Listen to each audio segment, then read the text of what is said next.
Nós somos o AI First Cast, um podcast dedicado a transformar a inteligência artificial em algo que você pode usar e melhorar a sua vida. Eu sou o Felipe Xavier, co-host desse podcast, e tenho aqui do meu lado o meu grande co-host também, que é o Fred Pericini. Olá, espero que vocês se divirtam, aprendam em mais uma entrevista. Nosso podcast tem a pegada de trazer C-level e diretores de grandes empresas para a gente aprender sobre a adoção de inteligência artificial no mundo dos negócios. Nós somos patrocinados pelo SoftBank, o banco de investimento que mais entende de inteligência artificial, e isso é uma grande honra para nós. Hoje estamos com um amigo, um colega de trabalho. Se apresente. Boa. Primeiro, boa noite, obrigado pelo convite, super prazer bater um papo com vocês. O tema de AI é um tema que eu adoro conversar, ouvir, e ter duas pessoas como vocês super sêniores, capazes aí para discutir, vai ser super bacana.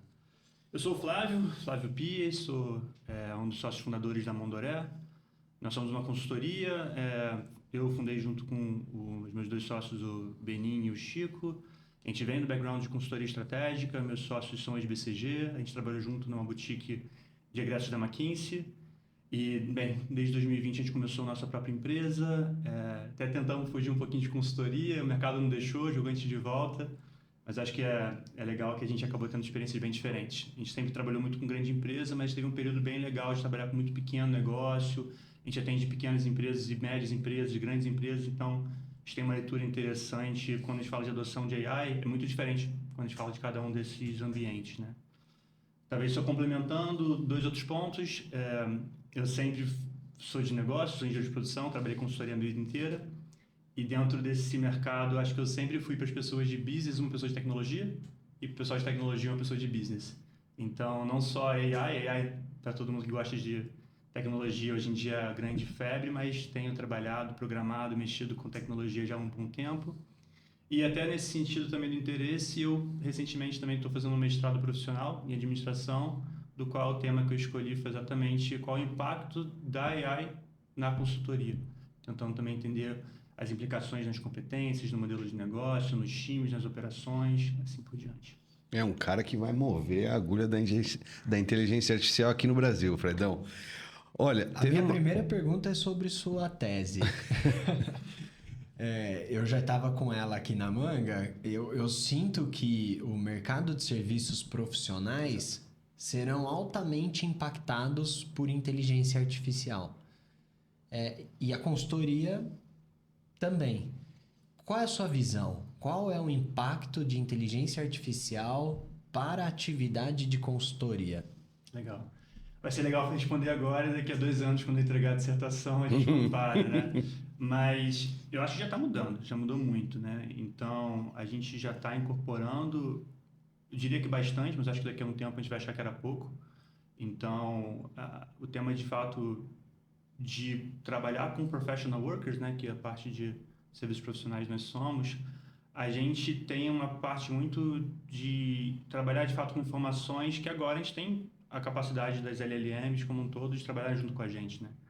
Então, quando a gente fala de implicações na consultoria, eu acho que vai ser global. De fato, de como os times são organizados, desde que quais atividades serão automatizadas, quais serão copilotadas, quais de fato os seres humanos continuam fazendo.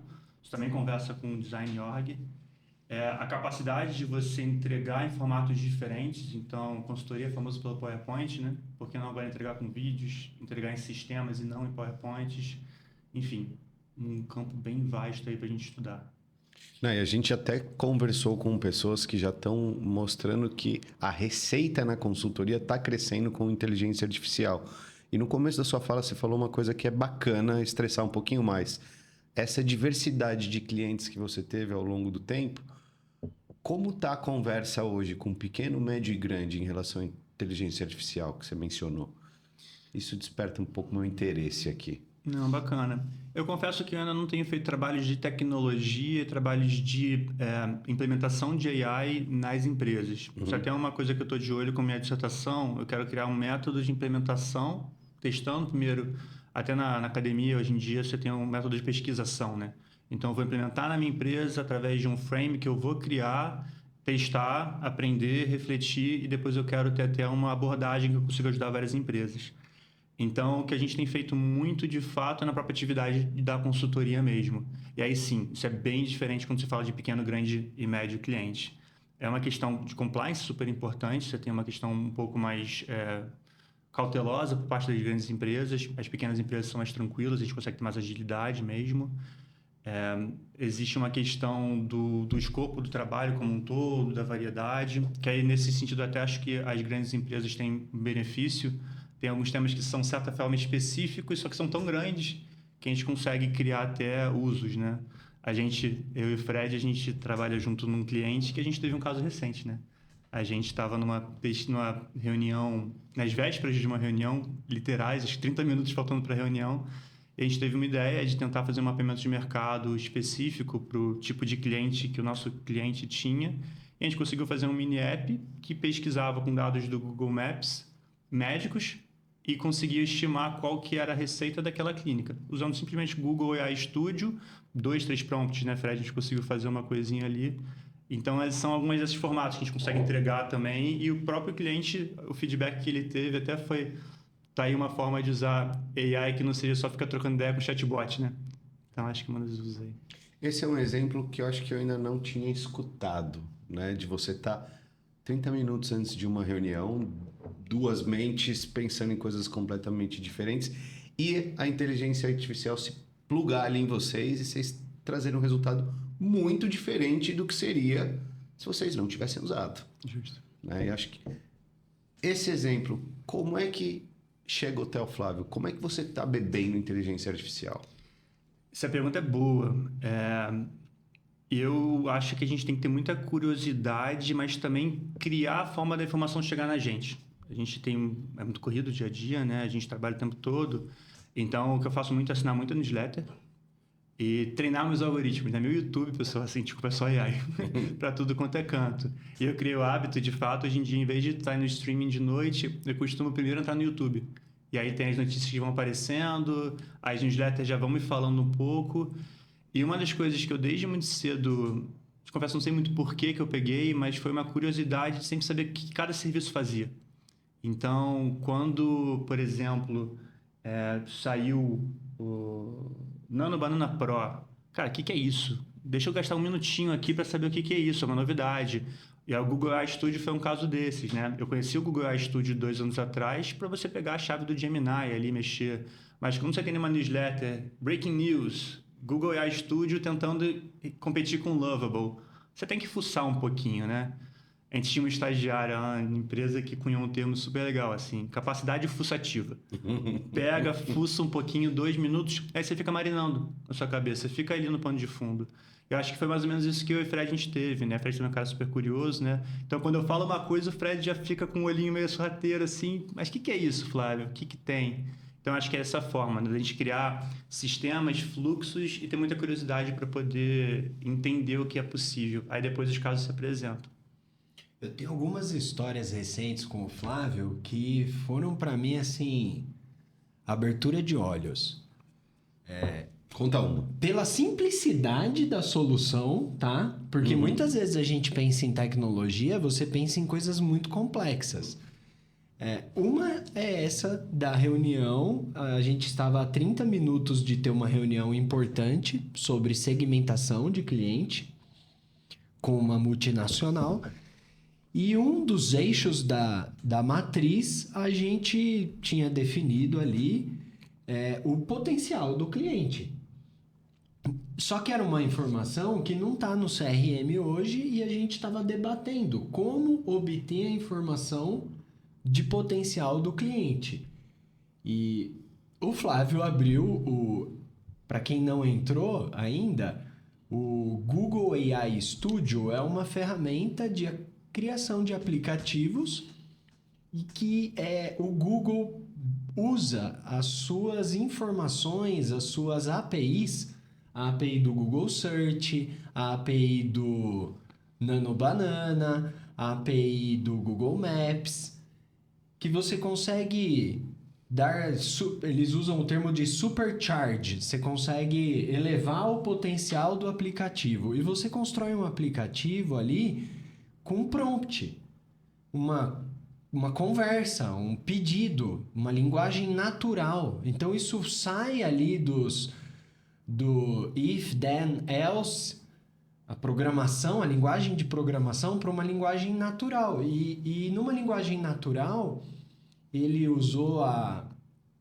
API do Google Maps e pediu para criar um app em que a gente daria o nome da clínica e o app devolveria o potencial dela com base em ratings do Google, em reviews, né, feedback das pessoas ali dentro do Google, analisando a localização, o bairro, o tamanho da clínica, e aquilo ficou pronto em, sei lá, 5 minutos. A gente fez uns quality checks e realmente ele dava feedbacks assertivos sobre o potencial da clínica.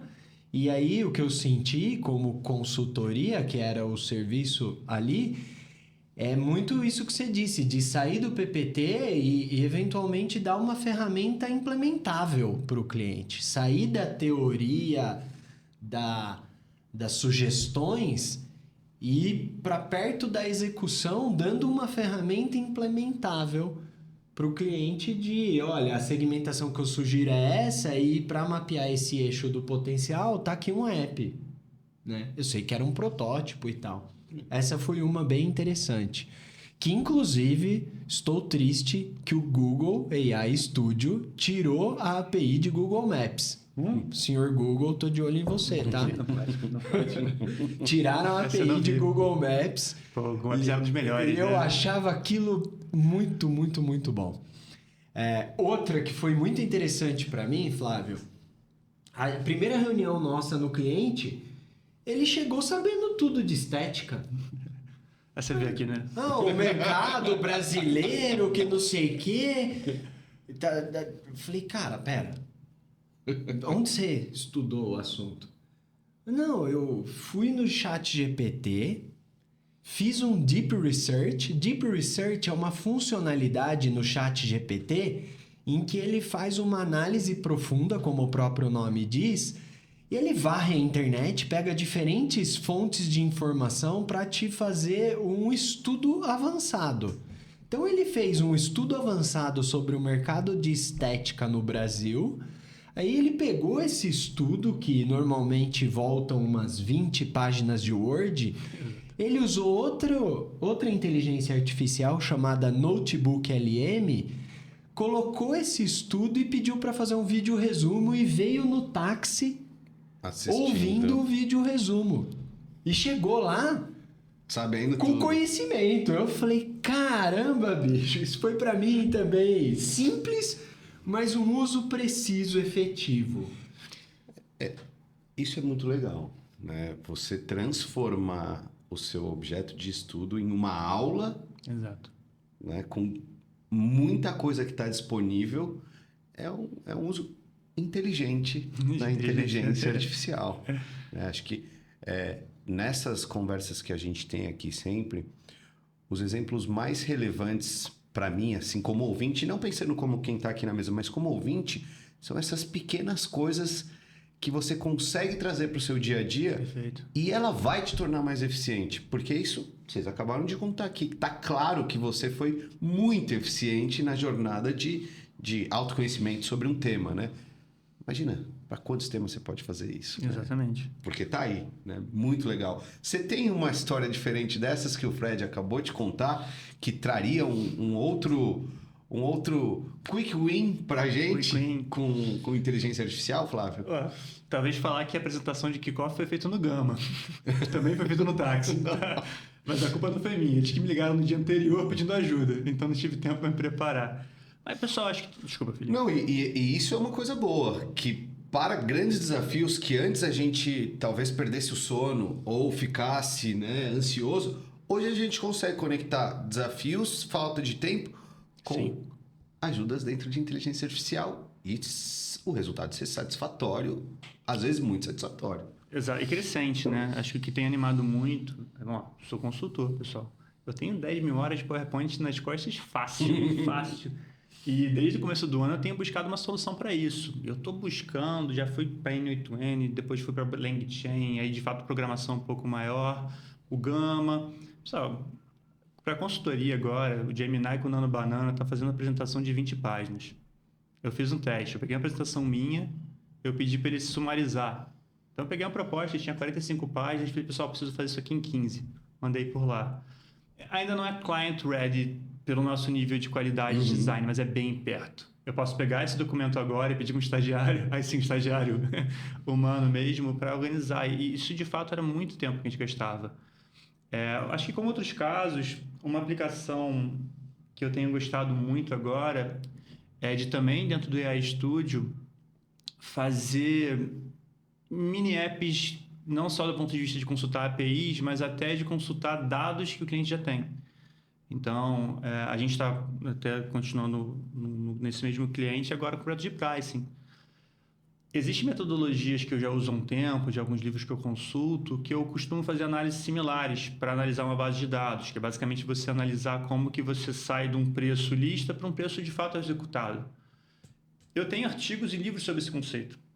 No próprio Google AI Studio, eu subi esse livro, subi o artigo e pedi para ele criar o front-end que eu precisava ali, enquanto eu no back-end, de fato, eu tive um trabalhinho um pouco mais avançado, subi no BigQuery para poder fazer um back-end, fornecer ali uma API simples. Tem um sistema pronto, pessoal, em 2, 3 dias, assim. É muito ganho. Sem exagero, eu demorava 2, 3 meses antigamente para poder fazer isso com uma equipe, com analistas muito bem treinados, capazes. Então, de fato, a gente tem cada vez mais um salto para ficar no pensamento, na criação de valor mesmo, né? Tanto do ponto de vista de eu focar no que é o problema mesmo, conversar bem com o cliente, alinhar, entender onde gera valor. E também, acho que você falou muito bem, Fred, sair do modelo de só entregar um conselho, né? A consultoria hoje, pessoal, não é mais aquela consultoria tradicional de você... Tradicional até no sentido um pouco pejorativo que fala, né? Vou entregar aquele PowerPoint aquilo. A consultoria que está fazendo isso já não está mais no mercado. A gente tem que implementar, a gente tem que gerar valor, tem que trazer algo actionable para o cliente. Então, esses são alguns pequenos usos que, de verdade, muda muito a percepção do nosso trabalho. Eu acho que até da geração de valor mesmo, né? Dados são um ponto de muita atenção para as empresas, né? A gente sempre fala aqui de a capacidade de se usar os dados com inteligência artificial, só que a gente ainda vê que existe um descompasso na organização desses dados nas empresas. As consultorias estão ficando mais capazes de limpar a base de dados dos clientes? Com certeza. Vou te responder de 2 formas. Mais objetivamente, a primeira forma, você pode gerar scripts em Python com a própria inteligência artificial pedindo para ele fazer a limpeza para você. Você tem que entender a base, você tem que entender o problema. Isso você não consegue delegar. Mas eu não preciso saber Python hoje em dia para poder fazer a limpeza. Então, isso já é um ganho extremo. Consigo criar novas colunas, criar novas quebras, cruzar a base de dados. Eu tenho que entender o problema em si. Eu acho que outro ponto que ainda é pouco explorado, mas que para mim talvez seja uma das principais disrupções, é que a gente tem 2 movimentos. Na verdade, a AI, ela ataca não só os dados estruturados, que é o que a gente já sabe fazer há algum tempo, né? Você pegar 10 anos atrás, eu já conseguia fazer sistemas legais, bons front-ends, com um dado que estava estruturado, num processo lógico, em base SQL. Agora, a capacidade de trabalhar com dados não estruturados, para mim, é disruptivo. Então, um exemplo, quando você fala de trabalhar bem com dados, comecei 2 projetos agora na semana passada. Eu mandei um e-mail instruindo toda a equipe em como tomar nota das entrevistas. Que eu estou estruturando um dado que já é meio não estruturado, se fala de um arquivo TXT, um doc, mas em cima disso agora, toda a equipe tem um notebook LM que a gente está rodando em cima. Isso ainda é versão 2025. Para 2026, nosso plano é usar o SharePoint como um ambiente de digitalização. Sim, desestruturado, mas hiper digital e com muitos gatilhos. Então, existe uma certa facilidade agora de você criar um agente dentro do seu SharePoint para que eu analise a qualidade de um material PowerPoint que eu estou indo levar para o cliente. Faça um fact-checking dessas informações, veja se tem alguma incoerência na apresentação, Veja se os action titles são escritos da forma correta, dá uma olhada no design. Pessoal, isso para a escalabilidade de uma consultoria e até para a gente poder acessar, eu estava falando sobre pequenos e médios clientes, eu começo a ter uma capacidade de atender vários negócios que o modelo piramidal de consultoria normalmente não atende. Então, até voltando para a pergunta de como é que impacta a consultoria, pessoal, estou super animado, a gente tem muita coisa para fazer. Você vê o futuro da consultoria em deter esses agentes? Boa pergunta.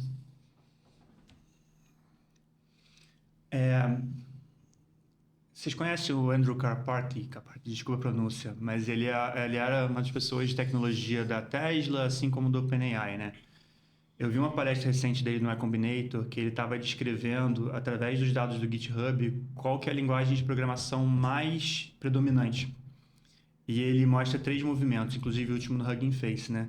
Que ele fala que, se não me engano, tinha a fase 1.0, que eu acho que Python, JavaScript eram os mais populares. A segunda, ele descreve, isso é dado mesmo aqueles mapas de análise em cima do GitHub, começou a ter um volume muito grande de bases numéricas, que eram as redes neurais. E o terceiro agora é inglês. A quantidade de código que tem prompts gigantescos está aumentando, cada vez mais o inglês, português e assim por diante, estão tomando espaço da linguagem de programação. Uma volta meio longa. Os agentes nada mais são do que uma hipótese e um conhecimento que você colocou ali dentro. O prompt importa muito mesmo. Atrás do prompt está o seu conhecimento. O que nesse exemplo, né? Por que o PowerPoint? O PowerPoint, para a gente na consultoria, acaba sendo não só o entregável, mas também a organização do trabalho. Né? Então, daqui a um mês eu vou ter uma reunião com o Felipe, eu tenho um plano de fazer isso aqui, eu abro o documento e vou rodar. Eu saber o que perguntar para o meu agente para ele fazer, eu acho que é muito proprietário. É, de fato, uma propriedade intelectual. Então, eu acho que sim. Eu acho que como você vai organizar seus agentes, quais agentes, como você orquestra eles, qual dá mais importância, como é que os fluxos são montados.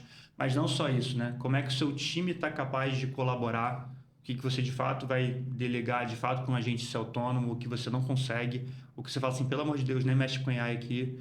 Então, eu acho que essa composição como um todo vai ser muito rico. E eu acho que sim, a gente pode ser uma propriedade intelectual. Isso é um ponto importante. Como proteger o prompt como propriedade intelectual? Porque daqui a pouco as pessoas vão buscar prompts. Né? Eu já vejo hoje uma movimentação dentro de algumas redes sociais, 10 prompts que você precisa para tal coisa. Né? São os posts que acredito que estão performando muito bem, pessoas te ajudando a ser melhor com inteligência artificial. Isso vai ser um ponto de atenção para vocês? Como proteger? É uma ótima pergunta, Felipe. Eu sei que eu já tenho minha pastinha no desktop com MyPrompts. Eu já tenho ali os meus prompts principais, meus sufixos. Os que eu repito, né, e tal, e eu tô feliz com o resultado e vai refinando, né? Você vai refinando. E eu compartilho com a minha equipe, que só reforça o ponto que vocês estão falando mesmo, né? Eu confesso, eu não sei muito bem como vai ser isso do ponto de vista de proteção mesmo, até nós somos uma consultoria relativamente pequena, temos 30 pessoas no time, tomara que eu tenha um problema desse de ter que competir dessa forma. Eu acho que é um tema de importância mesmo. A princípio, a gente ainda confia, pelo menos nos provedores dos modelos, de que esse prompt é nosso, né? Mas aí tem que avançar um pouco, cenas dos próximos capítulos para a gente ver. Eu nunca tinha refletido sobre, mas agora eu acho que vai ser algo que, claro, para a escalabilidade do negócio e pensando em crescimento sustentável, talvez vai ser né? Alguém vai olhar, sabe, assim, porque vai ser o ouro, né? Eu acredito que os agentes têm o potencial de ser uma unidade econômica ativa, assim como um funcionário. Ele vai resolver um problema, vai fazer uma automação, vai gerar algum valor e esse valor é capturável a discutir como precificar, né? Mas é capturável. Então, assim, eu fiz a pergunta e eu acredito que sim, as consultorias terão propriedade de agentes e modelos e eles terão valor monetário. Assim como hoje eles têm funcionários que são treinados e que estão trabalhando dentro de uma metodologia e que tem valor monetário. Agora, essa proteção eu acho que vai além do prompt. O prompt é a camada 1. é o pedir ali, né? Quando a gente fala sobre uma unidade independente econômica, eu imagino uma coisa um pouco mais complexa do que um prompt. Eu imagino Uma orquestração. um prompt, multi-agentes, dados proprietários e dados alimentando esse agente, o agente trabalhando dentro de um protocolo de trabalho, de um passo a passo. Muitas vezes o agente combinando inteligência artificial tradicional com inteligência artificial generativa, como por exemplo é o caso de Gaspers.ai, que a gente roda análises estatísticas primeiro, para depois a generativa ler o resultado e tornar aquilo palatável para um executivo. Eu acredito que a propriedade intelectual ela é maior do que o prompt. É uma complexidade maior Orquestrada e mais difícil de ser copiada também, porque tem vários elementos aí no meio, como base de dados, processo, multi-agentes, tem uma Muita coisa complexidade. embarcada. Muita coisa embarcada, Emplacando no seu tema, no começo do ano, quando eu estava programando o LangChain, na verdade eu comecei pelo Crew.ai. Você já conhece essa biblioteca? Sim. A Crew.ai ela já provoca um pouco nesse sentido, né? Que você vai ter uma crew de agentes trabalhando. Então você talvez vai para o campo lá de organizações. Qual que é o design org que eu devia fazer para poder ter esse time mais eficiente? E quando você não está limitado pelo trabalho humano, de fato horas de uma pessoa, a primeira coisa que eu vi quando eu estava programando nesse modelo é que era menos eficiente eu programar no modelo estrutural organizacional da consultoria, né? Eu tenho um sócio, o sócio tem 2, 3 gerentes, cada um tem 2, 3 analistas, é uma pirâmide, e era melhor eu trabalhar com especialistas. Então eu tinha um pesquisador que fazia os deep research para mim. Eu tinha um analítico, eu tinha um storyteller, eu tinha um designer. Então eu tive que pensar muito em como meu time podia se organizar, em quais são as atividades que eu tinha que passar para cada um. Então só acho que reforçando, Fred, eu super concordo, assim, isso tem muita inteligência humana. E como você coloca. Inclusive, nesse sentido, um dos textos recentes que eu até estava lendo tanto pela consultoria, tanto pelo mestrado, são um texto super interessante da HBR, desafiando o modelo piramidal da consultoria, falando que a consultoria já devia trabalhar no modelo de obelisco, segundo eles. Que basicamente é uma estrutura muito mais reta. E a lógica deles é que você devia ter um time, por exemplo, com um relationship manager, que eu preciso de uma pessoa mais sênior, que vai estar no cliente, vai saber se relacionar, vai saber ouvir, fazer entrevista. Um engagement manager que está de fato com o problema, o escopo, o objetivo. Aí depois ele tinha o curator AI. Então você vai ter os recursos mais novos, talvez como curadores das AIs. Talvez o grande chefe desse time de agentes que você está colocando, porque a gente ainda precisa fazer a curadoria de AI. O que desse documento todo que o pessoal passou é útil? Então, eu acho que isso vai ter mudanças organizacionais profundas e vão conversar muito em como que as empresas vão propor novas estruturas organizacionais, novas competências, que vai ser o diferencial. Óbvio, você tem um índice de adoção de AI que eu acho que quem conseguir surfar essa onda logo e já abordar esses problemas, que talvez muitas empresas não estejam nem falando ainda, eu acho que parte na frente. Você falou de 10 horas de PowerPoint nas costas. 10.000 horas. 10 mil horas, que para mim é uma referência muito clara a um livro de Outliers, do Malcolm Gladwell. E, por sinal, uma dica maravilhosa de leitura para todo mundo. Te ouvindo aqui, para mim dá para ver que você é um outlier nessa questão de inteligência artificial, porque você está imerso e os seus exemplos mostram que você está fazendo um uso que ele é diferente do que a gente escuta. E a gente tem escutado bastante coisa. Isso me trouxe uma curiosidade grande. Qual foi o uso pessoal que mais te impressionou de inteligência artificial? Deixa eu ver. De fato, no trabalho tem muitos, mas eu fiz um agora para agradar lá em casa, procurando apartamentos. Eu fiz agora uma compra de um novo apartamento, primeiro apartamento meu. Parabéns. E minha esposa está super ansiosa, né? Então, o que a gente tinha basicamente é uma série de vídeos do apartamento que a gente comprou. E como a gente ainda vai demorar um mês ou outro para se mudar, para decorar, usando o Google AI Studio, eu trouxe a API, eu fiz nada de código, né? Eu trouxe a API para botar no sistema do lado esquerdo o vídeo que eu carregava, e quando eu apertava play, ele rodava, eu apertava pause, essa foto vinha para uma segunda tela que eu conseguia editar, decorar aquilo mais e baixar essa imagem. Então a gente está decorando nosso apartamento a partir dos vídeos que a gente fez lá dentro. E aí já tem uma pasta inteira aí com essas fotos que a gente conseguiu fazer. Uau! Cara, eu tive um uso parecido. Eu tava no clube, sou sócio do Clube Alto de Pinheiros, eu tava lá no clube e não tinha lugar para sentar na lanchonete. Eu pedi um café lá e tinha 2, 3 mesas dessas redondas e que uma pessoa senta e já fica meio chato de se sentar junto. E eu não tinha onde sentar com o meu café. Eu tirei uma foto do ambiente, fui no Google, no Gemini, na opção lá do Nano Banana, que é de imagens, e pedi para ele repensar a disposição do lugar, repensar os móveis para que coubesse mais pessoas, inclusive eventualmente trabalhando, e gerou uma imagem tão boa em termos de otimização do volume de pessoas que caberiam ali, que eu mostrei pro presidente do clube e ele pautou essa obra e ela vai acontecer. Olha aí. O que não consegui sentar com um café gerou. Muito bom. Você vê que a cabeça das pessoas nunca param de pensar sobre AI, né?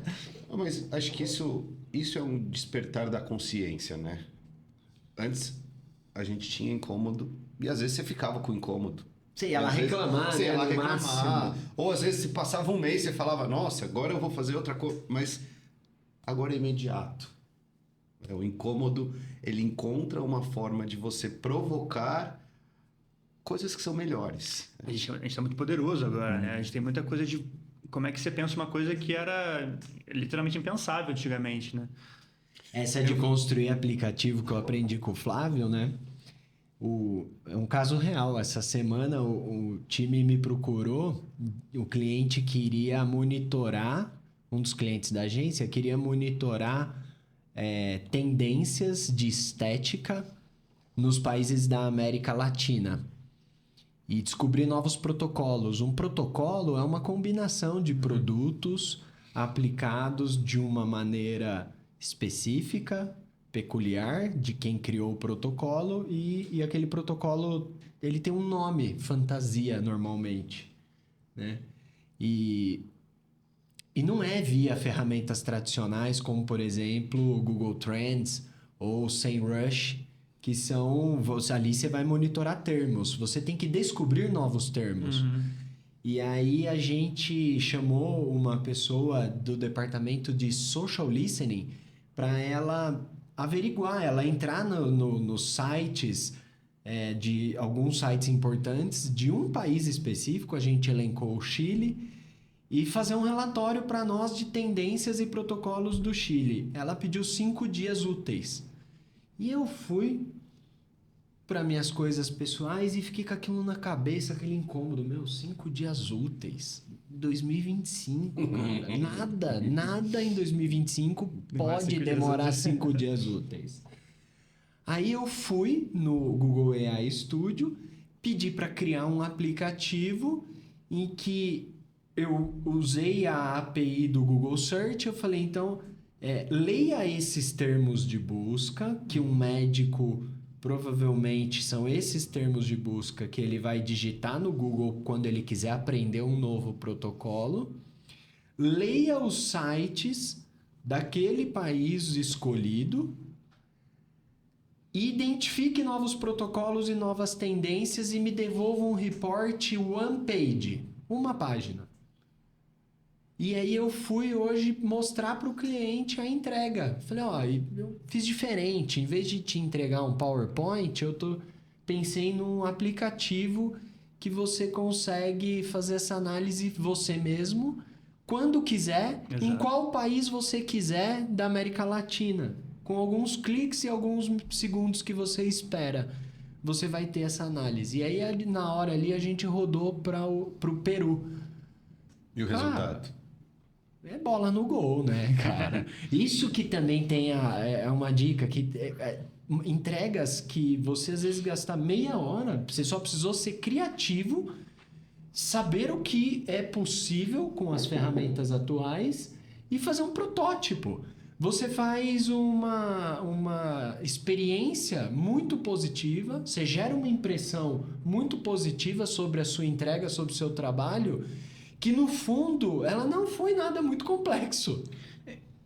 Não, isso é super importante, Fred, porque o Google AI Studio que a gente está tão empolgado, eu acho que ele nomeou bem, ele chama de mini apps, né?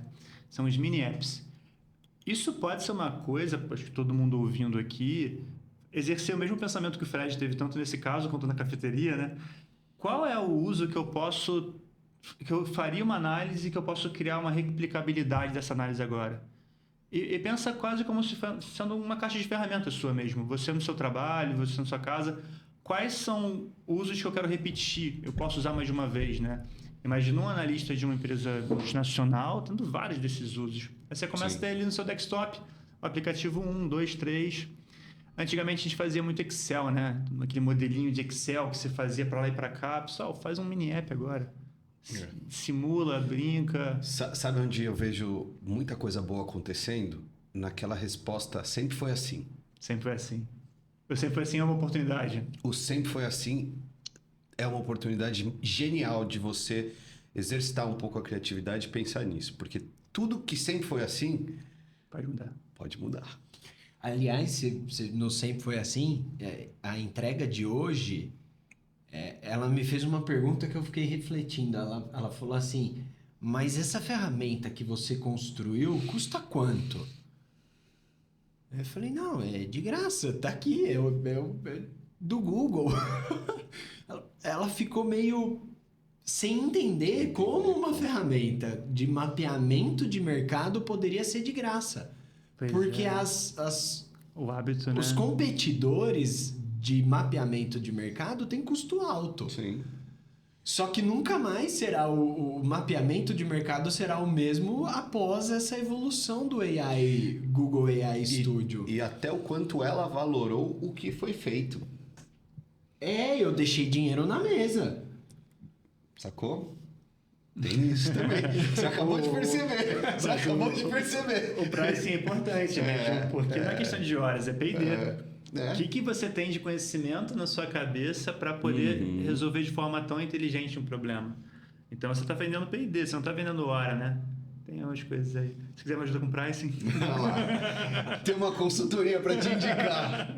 Muito bom, muito bom. Excelente. Hoje acho que a gente saiu muito, Fred, da conversa para exemplos tangíveis e de coisas que as pessoas de fato podem fazer usando inteligência artificial e serem melhores. E é uma coisa que eu me cobro, porque quando a gente conversa com executivos muito high level, a conversa às vezes também fica muito high level. Claro. E eu cobro da gente trazer conhecimento específico aplicável para vocês também. Isso. Então hoje a gente abordou bastante o Google AI Studio, Notebook LM, entre outras ferramentas que eu espero que despertem sua curiosidade para ir lá futricar, fuçar. Capacidade fuçativa. Desenvolva a sua capacidade fuçativa. É isso aí. Muito obrigado. Eu que agradeço, pessoal. Por ter vindo aqui, compartilhado bastante coisa com a gente. Foi um papo encantador. Daqui a 2 anos eu volto para ver como que ficou. Vamos testar a tese. Igual aquelas fotos, né? X anos depois. Exato, que a gente repete. Vamos repetir esse papo daqui a 2 anos. Vai estar toda branca. Vai estar igual a minha, provavelmente. Que não fique com o cabelo igual o meu. Só a barba tá bom. Legal. Obrigadão. Eu que agradeço. Valeu. Valeu, pessoal.